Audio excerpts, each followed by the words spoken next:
Ya.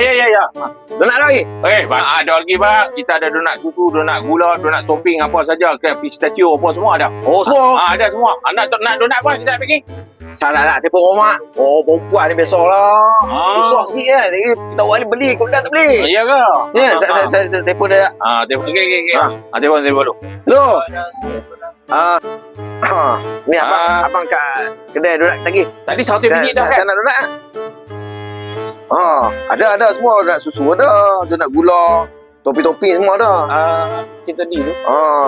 Tu tanya adik nak donat. Abang nak donat apa ni? Saya tengok confirm sikit lah. Kita confirm ya. Okey. Tanya adik nak. Tanya adik. Geraklah curi. Tanya curu. Dia nak donat apa? Kan? Abang. Donat apa ni? Salah. Tengok confirm kan?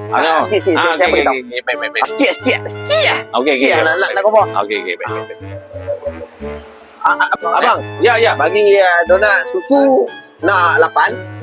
Donat yang topi-topi dulu kan. Ikut topi yang power. Bagi yang tu 15.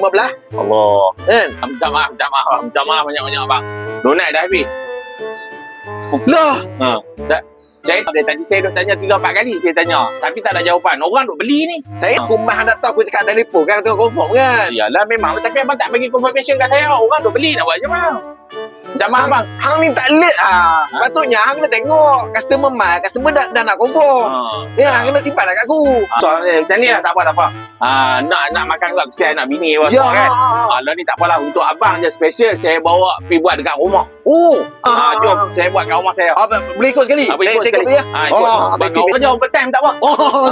Main. Boleh ikut. Boleh. Ikut kat rumah. Main. Ingat aku apa pecah-cah. Tak payah. Esok. Saya main esok. Tak payah bang. Tak payah. Rumah saya tak suka makan. Tak payah.